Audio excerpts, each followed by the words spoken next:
Welcome to Classics You Slept Through, the book podcast where we read and discuss classic books. I'm your host, Kyle Davis, along with a girl who has never spontaneously combusted, my sister Meredith. I How's think it you said going that tonight? last time. Did I say that last time? You might have said it last time, but it is still true, I'm and therefore sick, so I'm going to accurate. just chalk it up to a foggy brain and whatever illness I have at this point. hmm So just bear with us, listeners. Ignore my terrible voice. And Mary, you're going to do a lot of talking today. But how are you I'm tonight, gonna Mary? try. Ah, I'm good.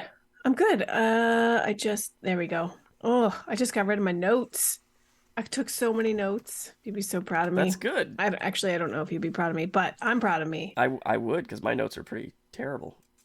But Oh, so hopefully your well, notes are better good. than my notes. We'll see. I think they are. Okay, they But probably are. I wouldn't doubt it.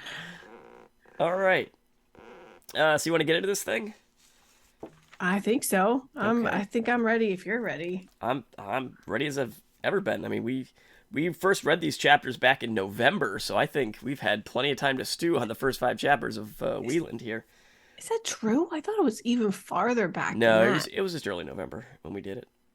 Really? I Yep. thought this was like our Halloween book. I think we published in November. I can go double check, but I'm pretty sure it was early November. Either But way, it's been a long time. exactly. Either way, it's been a long time. Hopefully, folks, you have re-listened or reread the first five chapters, or are such Wieland heads that you are ready to dive into this thing. But we are. So this thing, it kicks off with a little advertisement from Mr. Brockton Brown, and apparently he is going to set up a series of books. That's what he says anyway. He hopes it's going to be the first Mm. of a series. I don't know if there was ever a Wieland 2, the Wielanding or something. I don't know. But he also explains what it's going to be as a book that he's written from a lady to her friends in epistolary form, meaning all these events have happened and the author, our narrator, is just relating them later on. So we've seen this, we did this in Dracula, did this. Uh, what else? Frankenstein? Frankenstein kind of did the same thing. So this was a very popular form of writing at the time, I think. Yeah, it was like letters. You're telling Right, someone else the story through letters. right. Which makes sense because that was primarily the medium they received information, right? Yeah. Wasn't there Yeah, a. and I Oh, think too, like fiction, I think there was this like element of needing to justify the reason for it. And it's like you can't just tell a story. Like omniscient narrator, just random story. It's like, oh, they're writing letters about an event. An event isn't true and it's fiction, it's a novel. But there was some sort of like not an explanation, but a justification for why this narrative was being related versus just telling a story or the story being unto itself. Does that make sense? yeah, like they wouldn't believe it if someone just told the story. It had to be related. Someone saw it, and here's the letters. Yeah, yeah, yeah. Wasn't there a movie or something in the past couple of years that was like, the first modern movie? It was like a text movie, basically. Like it was a movie told through just texts. I Oh have a man, I have I don't a know. vague memory of that rattling around, but that's the sort of thing that it reminds me of. Like people got letters back in the day. That's how they got their news and related to people. And so I guess this epistolary book is kind of what they did. He also explains that the book is set between the French and Revolutionary Wars, Mm-hmm. although it doesn't really tie into the wars at all. Like he says, it doesn't really touch on the wars. He's just kind of planting it in history at some point. And he presents this as a thing that actually could happen. So he's Right, acknowledging it's fiction, but he says, yeah, this could happen. This is legit. right. Um, And I think we should come back to this advertisement after we finish the book yeah, because no, I because agree. it alludes to things like you don't know that have happened yet, and uh, again it mentions characters we haven't met yet, and again the next book or a series or whatever again alludes to characters we haven't met yet. Right, So it'll be right. interesting to come back to it when we're done. And we'll get into the characters because even reading this and rereading this, a lot of times the characters aren't clear who's who Yeah. and who's doing what. It's a little confusing sometimes, and we'll kind of get to some of those points, I think. But then we get to chapter 1, and our writer begins by, she's in distress, and she says, I'm going to start out with my family history.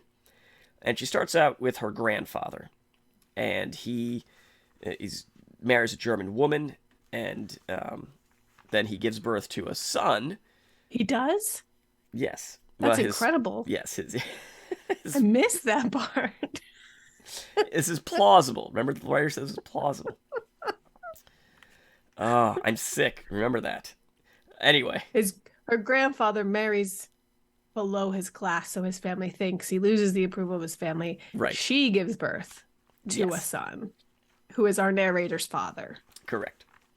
And he becomes a merchant's apprentice. And this guy is no nonsense. He is all work, no amusements. And then one night, doesn't he live in an apartment that has books, but he doesn't look at them, he doesn't care about them? Yeah, it's a furnished apartment. Right. Stuff was already there. It's There's the Airbnb. Books. Who cares? Right. There's already books there. But one night he comes home, and one of the books is lying open, and he begins to read it. It catches his eye, a passage. And this is a book, they say it's a book from the Camisards. Mm-hmm. And these were French Protestants back during the reign of Louis XIV. And Louis, he was Catholic. He only wanted Catholicism.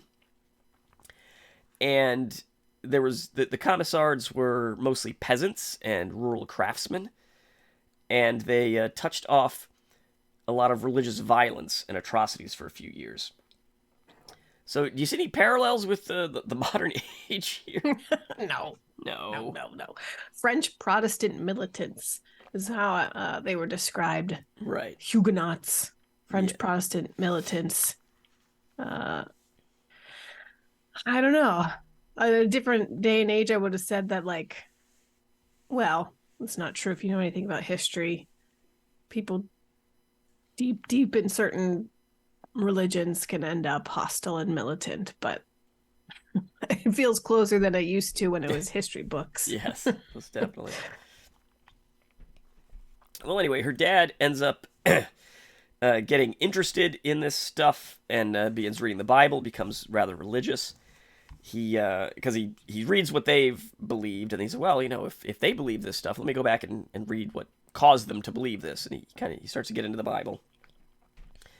He then inherits some money, which I thought this was an interesting historical maybe dig. Maybe not, maybe today seen as a dig, but maybe not then. It wasn't much money in Europe, but in America, where they had slavery and cheap labor, you could live like a king with this, so... Isn't that wonderful? It is. Isn't that wonderful? Yeah. Your money goes a long, long way when you enslave other human beings to do your work. You don't have to pay for labor. Hence the hold on the system, the horrific enslavement system. Exactly. I want to say something about this father and him getting into religion and reading the Bible and reading this book that the Commissar's book or whatever.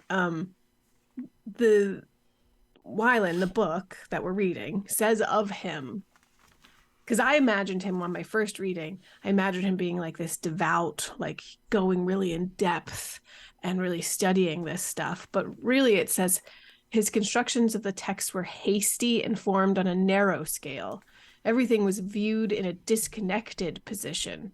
One action and one precept were not employed to illustrate and restrict the meaning of another. Hence arose 1,000 scruples to which he had hitherto been a stranger. He was alternately agitated by fear and by ecstasy. And then we get to like the crux of like his personality. He imagined himself beset by the snares of the spiritual foe, that his security lay in ceaseless watchfulness and prayer. So he hasn't, like, he's really gotten into his religion. He's prone to this depressive, somber attitude, and he's read it enough that it is like reinforcing some belief that he's being oppressed by some spiritual, I don't know, it says foe. I was going to say demon, but that might be too far. But the fact that he wants to be a missionary and he goes to the Americas to do this, but he's got such a narrow, incomplete, and inaccurate, perhaps, or maybe he filled in the blanks Yeah. kind of view. Yeah, I think That that's doesn't accurate. sound familiar at all to people who are crazy zealots. No, not at all.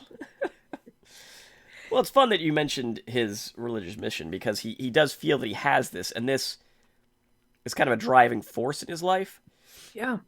But he gets to America and he gets married, and sort of life gets a, he gets wrapped up in just living life, and sort of forgets about this mission that he has imposed upon himself, right? Mm-hmm.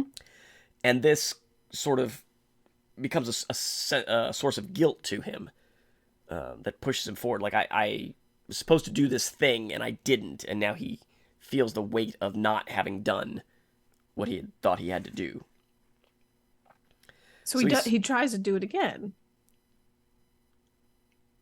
well, He like goes to witness to the natives, the American Indians that are here, yes, but they don't but really they don't. care, Right, and they it don't doesn't work care. like he thought it. Right, They don't. it wasn't as They're easy not as he like, thought. "Yay, praise the Right, Lord." They're like, get out, right. leave us." But he's still quite devoted. And then he goes and he builds this temple. And so this is going to kind of become one of the central locations of the book. This temple on a hill that he prays twice a day at noon and midnight. In Philadelphia, on the Yes, Schuylkill River. on the Schuylkill River. And then he eventually senses that the end of his life is near, and that he has missed his chance to do this mission Mm-hmm. that he thinks he has. So that brings us to the end of chapter 1.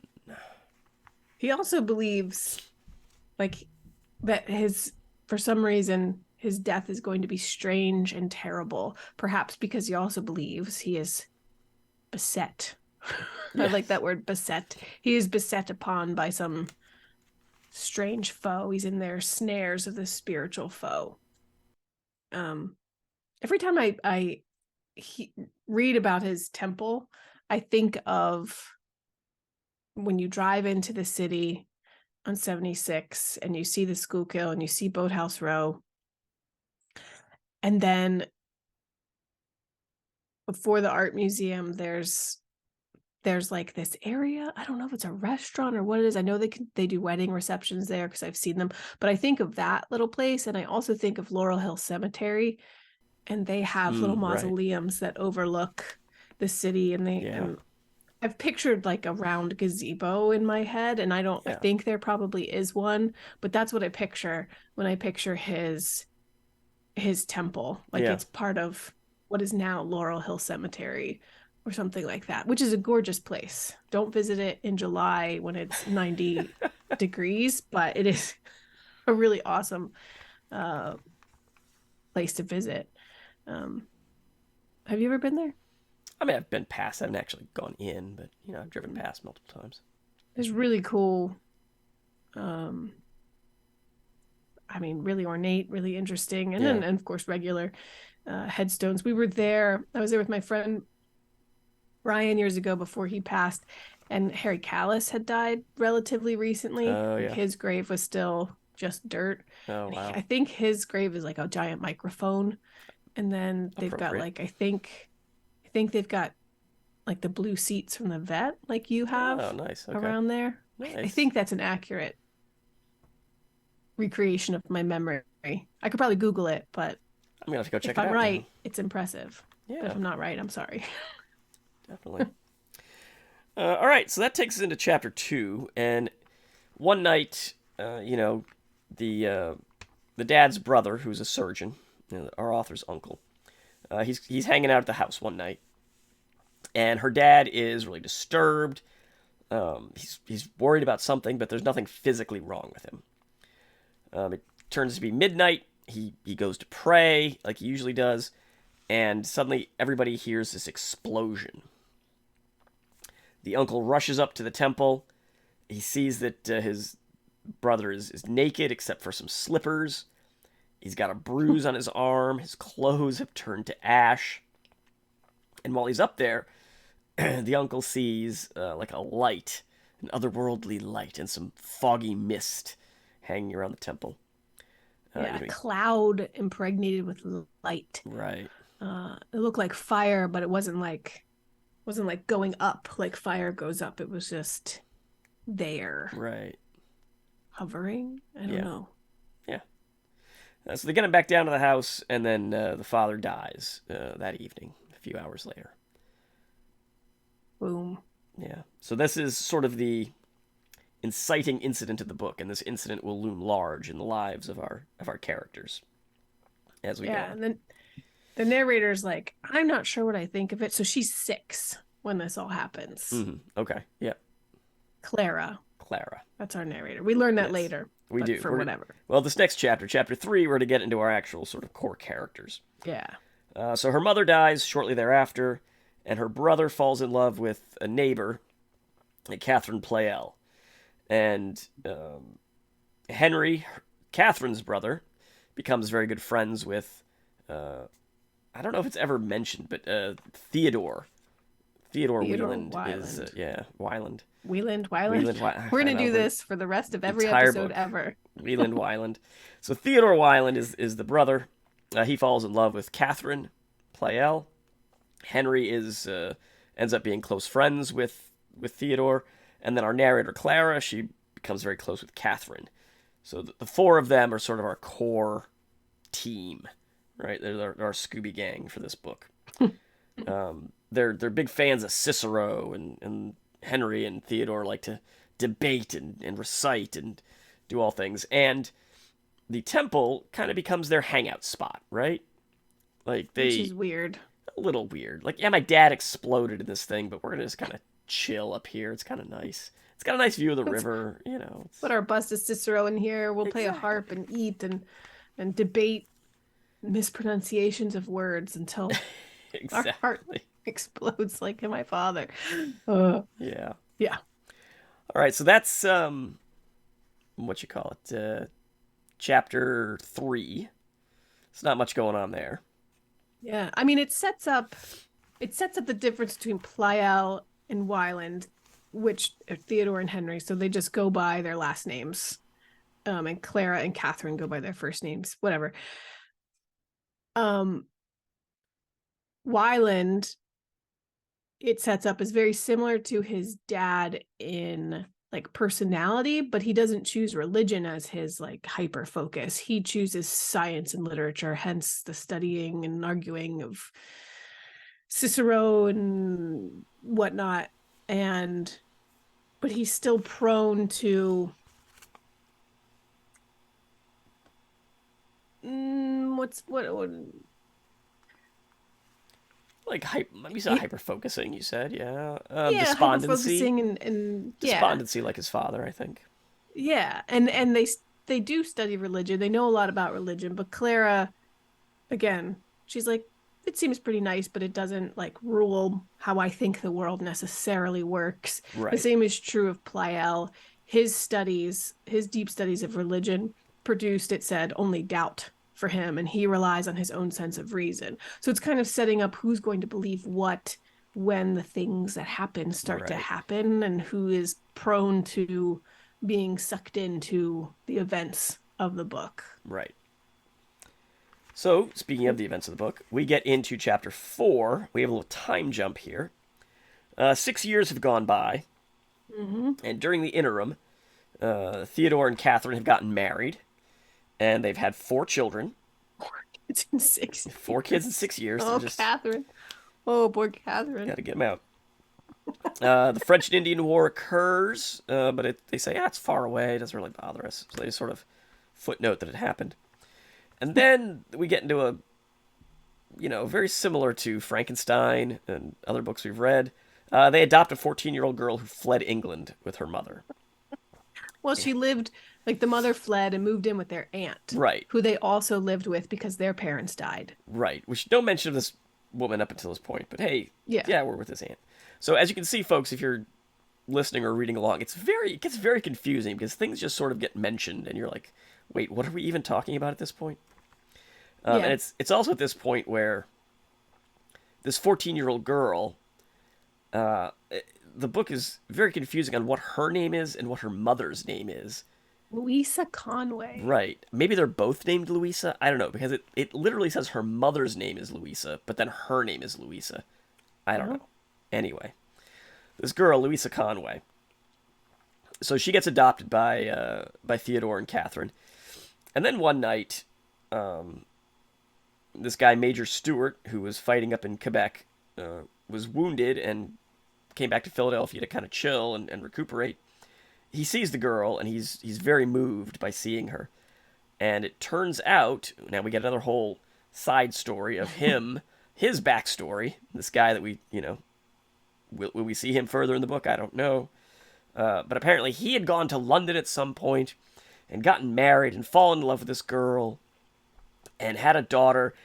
Anyway, long story short, this is his daughter, his long lost daughter, who yeah. left England, and she's been living in Philadelphia for all these years, and he didn't even know it. Yeah, they end up at the same like they're both at the same friend's house. They Right. went to Philadelphia to visit, and really this woman's name doesn't matter. So if you're a listener and you're like, I didn't catch that, so Right. what? It's okay. Like it's fine. Yeah. They end up at Mrs. Banton's house, Right. and he's visiting her, and then they visit her, and that's how they end up with Major Stewart and his story. He's in the military, Kyle. Right. And that's he gets sent to Exactly. Germany Yeah. away from his family. He's got a young daughter, a wife. Then he gets sent to Germany and he's like, "Oh, can I visit them while I go to my next destination in Canada?" And I guess the military's like, "Sure, Sure. stop Yeah. by Leave en route. and That's see fine. your family." But And right before he got there, they fled England for some reason they vanished. and didn't. And there's no way that nobody knew how or why. He had no information on them, and so Nobody very did. distraught. He lost his Yeah. family, and then turns out they're just there. So he wants to take her back to England, but he gets reassigned to the southern states, and so he can't. And so then that sort of ends that aside in the It's story. like put on hold. Yeah, He's it's like gonna go visit the colonies. Yeah. Well, But like her mother dies, so it's just her. But he hasn't seen her since she was a baby. Do you think you would recognize? Wouldn't that be nice if we did? I don't know if I would recognize my children at 14. Like if you hadn't seen Ellen since she was an infant, would you now recognize her if you saw her on the street and be like, "Wait a minute. Oh, I'm sure not. No. Your face like just Very familiar. makes yeah, it excites this like paternal instinct in I me. mean, maybe What it is your would. name? I don't know. I don't know. Yeah. Anyway, so then we just kind of go, well, sometime in May, later on, in the future, the gang is in the temple, and they get a letter from this Major Stewart.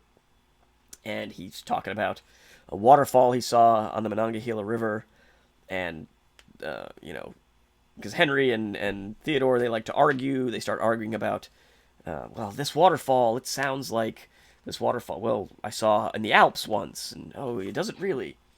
Well, first it begins to rain, so they leave the temple and they go down to the house, and they start to argue about waterfalls and what waterfall looked like, and they realize they don't have the letter. I forgot it. Yep, they left it up Back in at the the temple. temple. Right.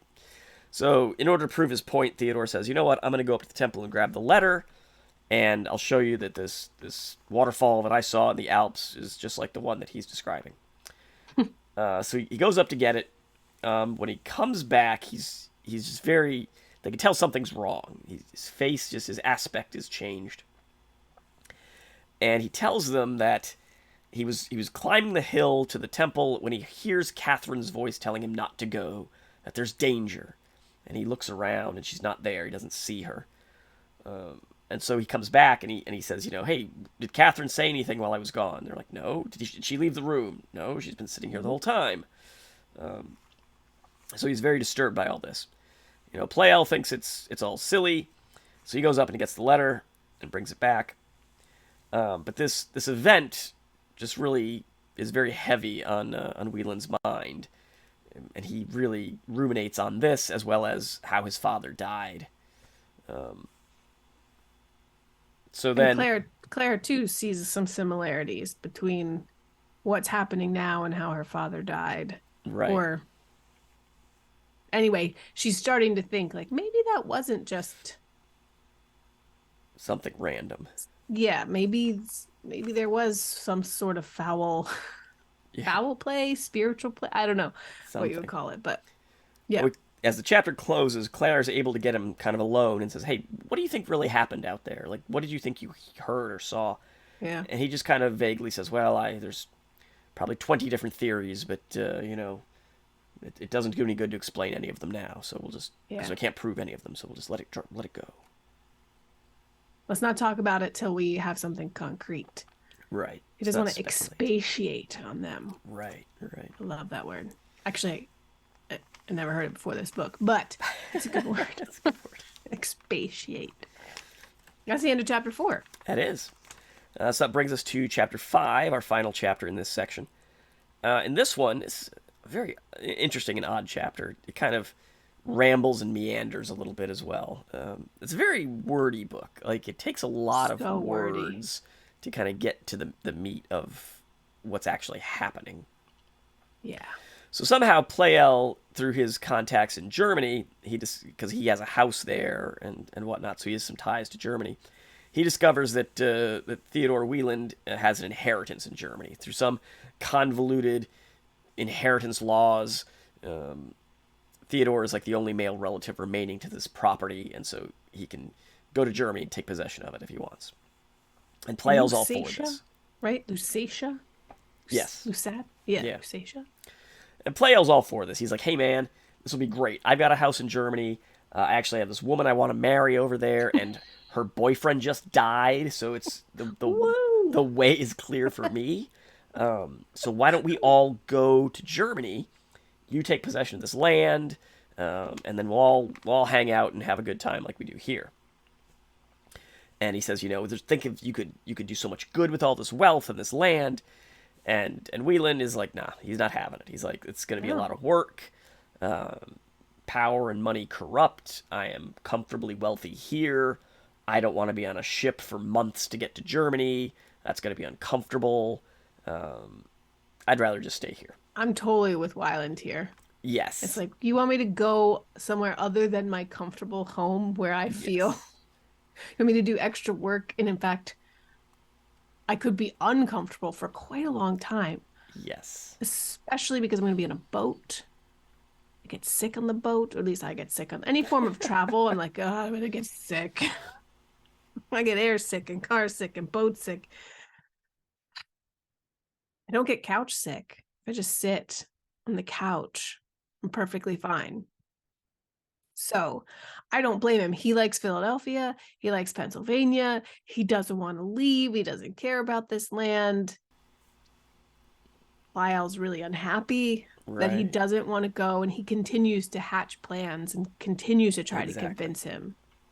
I don't understand why Wyland doesn't just hire a lawyer to go take possession and sell it and get the money. But he wants like absolutely nothing to do with it. He doesn't even care that he owns this now or that Mm-mm. he's the He inheritor. doesn't need it. He's got Doesn't whatever income is enough to make you happy and comfortable, exactly. which I heard used to be like 70,000 a year, which probably isn't true anymore. Probably not. No. Um, but you reach a point where like Eh, if you get more, whatever, it's not going to change your life. exactly.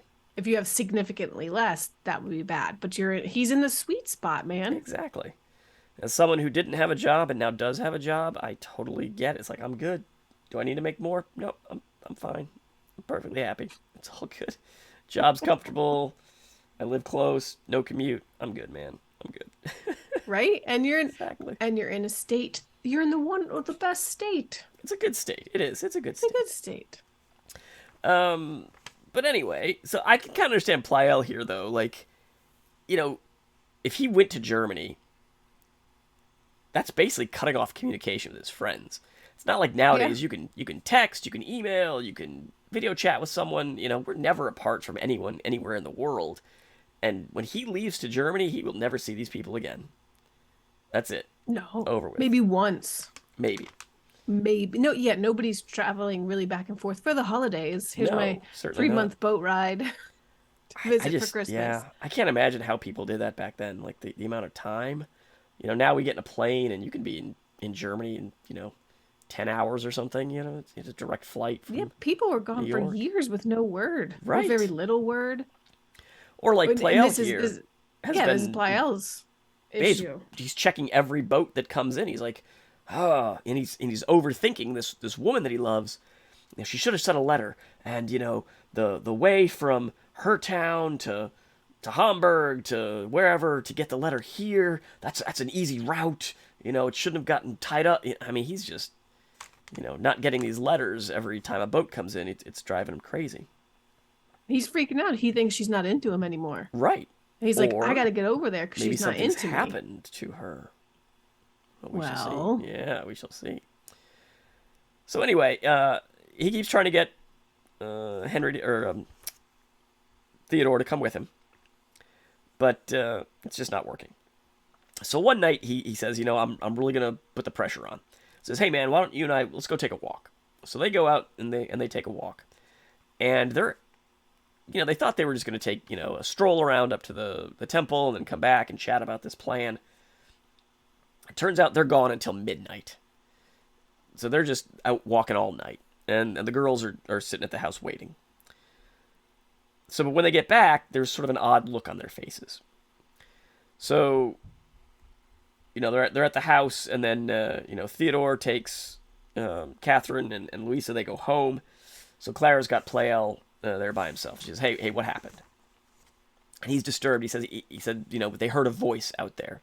He said it was Catherine's voice, and she told me that this Baroness that he loved that she's dead, and he's well, very disturbed. it was it was part of a whole plan, right? It was insert. So he's got Wieland out there to convince him, like, dude, get this land. And you know what? Your wife, Catherine, if you say you want to go, she's going to go with you. She Right. is going to be convinced. So don't worry about her. Don't worry about Clara. They will do it if we want to do it. And that's when the voice comes and is like, no. No. And it's Catherine's voice. Right. And then he says, like, to know, like, he talks to the air. Like, it said he's not speaking directly to Wieland. Then he says, oh, are you going to sneeze? He says, bless you, Kyle. um then he says that they should go, and his woman is there, his love or whatever, and she says the voice says, you shall not go, the seal of death is on her lips, her silence is the silence of the tomb. So that's how a disembodied voice that sounds like Catherine's tells him that his girl is dead, and he shouldn't go to Europe alone, basically, because Right. she's dead. Right. And they both now have heard it. So Pleyel is skeptical before. Wieland, it's just your senses messing with you the first time. Now they've both heard it. Right. And it's freaking Clara out. Yeah. So this kind of sends Pleyel into a sort of depression, and then a ship arrives from Germany, and turns out it's the exact same ship that he went to Germany on. And he goes to the ship, and he runs into somebody that he knew back home in Germany, and they confirm, yep, she's actually dead. I was at the funeral, and I saw it. It's all good. So he's pretty upset.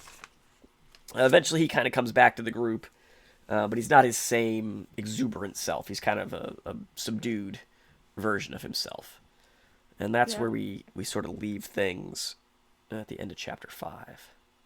I think what's interesting at the end of chapter 5 is Clara thinking about all of this, where before she was like, usually it's not my thing to believe in these, she calls them apparitions and enchantments, but they both heard it now, and they both agree it sounds like Catherine. But I know Catherine didn't leave this room, so this has me confused. Um, and it says that she does believe that there are conscious beings in the world other than humans, but she didn't doesn't think that they like mess with human affairs. They don't intervene. But this time, she thinks that perhaps this was a benevolent intervention and it wasn't evil because it saved Pleyel from a useless journey. Right. It saved a lot Yeah. of aggravation, having to go across a boat, and it was like, He gets stay there with your heartbroken when he got friends. there. Get your heart broken at home instead of spending months on a Might as boat going well. back and forth. Yeah, that's pretty intense. That's very kind of what she thinks now is a benevolent spirit saying like, don't take this inconvenient journey. Sure. Yeah. Yeah. All And right. So that's Wieland can't really it's shake it. Wyland. Yeah. Yeah. So I'm curious what happens. I mean, not a whole lot has happened in the book so far, but I'm curious where this is going to go, and if the author's trying to say anything, um, spiritually or otherwise. I guess I don't know. So, what are your thoughts of these first 5 chapters? Um, I think that the story is really interesting and compelling once you get through all the wordiness and you can actually find the bits and pieces of the story. What I also find really interesting, if I can get to it quickly enough, is this footnote that they've got at the end of chapter 2, after the dad has died. There's a little asterisk, and it, talking about like what happened. How did he die? Was it was it as Clara called it? Oh, let's see, what did she call it? I wrote it down.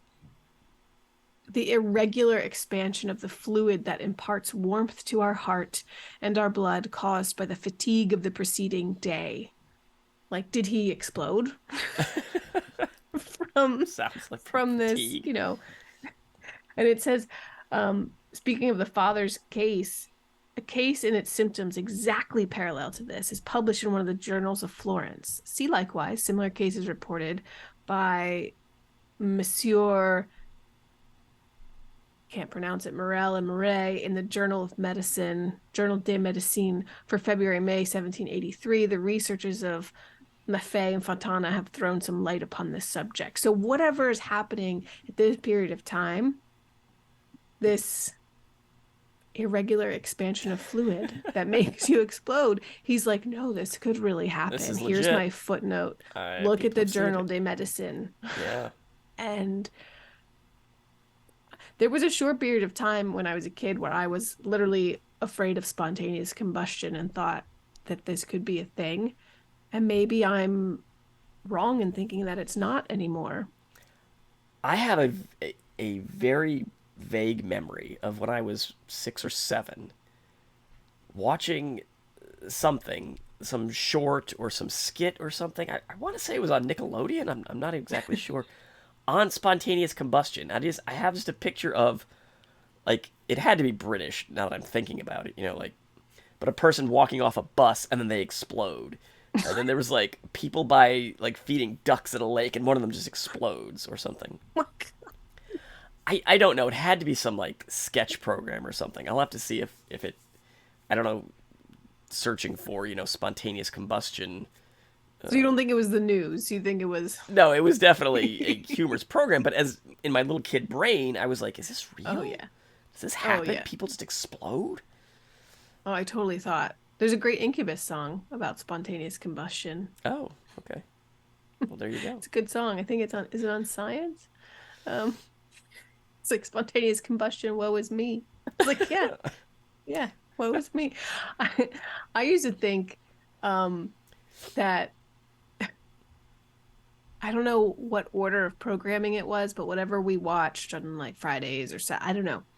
But the X-Files would come on next after the show the family was watching together, and I would freak out because I literally thought it was the news because Oh, files are very official. But it was the we X-Files, never and watched I the X was Files. no, because I was terrified. I just thought it was the beginning of a news program. That's odd. And Wondering when that would I be. was I So that'd was be high school. horrifically, well, I was in high I was school. horrifically terrified, horribly terrified of Wow. aliens. And the fact that the X-Files in my mind was a news program just confirmed it. And so when it would start, I would freak out. And it took years for me to be like, wait, what? Wow. It's not It was real. just a show. Wow. I've still never seen the X Files. I haven't really I either. haven't. Probably I've never for even seen a single episode. I've seen I know my best friend listens to our podcast. I've seen one full episode after school one day at her house, and her 4-year-old brother, he's not 4 anymore. What's up, Maddie? He was watching it, and it was about some like family incest family, and they had like these terrible looking babies. And he was only like 4, and he freaked Wow. out, and he was crying. He's like, "That is a child. It's a Wow. child." And it looked like a baby pig. And we're like, "Matt, there's no such thing as baby pigs." He was like crying, Wow. and it was horrible. There's no such thing as baby pigs. That's what we decided. That's what we came up with There you go. That our explains it 14-year-old away. brain for the 4-year-old brother. Don't be afraid. There's no such thing as It's baby baby pigs. pigs. Oh, Yeah, but that goodness. was the news. So maybe Yeah, that's where I learned about spontaneous combustion on the that could news, be. the X-Files, the news program. I wonder, any X Files fans, listeners, was there an episode on spontaneous combustion? Let us know. I don't know. Fill Could us be. in. Fill us in. All right, I'm so interested to see what happens. yeah, we'll see. We'll see where this goes. So that kind of ends it for this week. Next time we're going to read up through chapter 9. 9. Yep. Mm-hmm. So if you're reading along, that's your assignment for next week. Otherwise, we'll have the chapters in your feed in about a week after this. We want to remind you, we thank you all you listeners that have hung with us through breaks and hiatuses and things. You can find us all over social media on Twitter, Instagram, the Facebook, and I think that's it, right? Right? At COAST Pod. That's our Yeah. that's our address at COAST Pod. That's also our YouTube so we have our YouTube alias as well. So you can see our discussion episodes. All the podcasts as well as discussion videos are on our YouTube channel. Just search for Classics You Slept Through. And you can also email us thoughts, questions, comments, concerns, what have you, at cystpod@gmail.com. If you like the show, like what we're doing, please give us a rating and review over on Apple Podcasts or on Spotify, a star rating that will help folks find the show. And if you found us, please let us know. So we had a YouTuber found us this week through a misclick, and he was glad that he misclicked and found Yeah, the show. man. So I said, hey, all Misclick right, away. misclick and find the show. I like it. At least you found us. All right, so until next time, this has been Classics You Slept Through. Please take your vitamin C and stay healthy, folks, because being sick is not fun. I hope your fluids don't expand. I'm expelling all of my fluids, so All I don't think they're going to expand at all. right, on that note, Yeah. All right, we'll see you, folks. peace.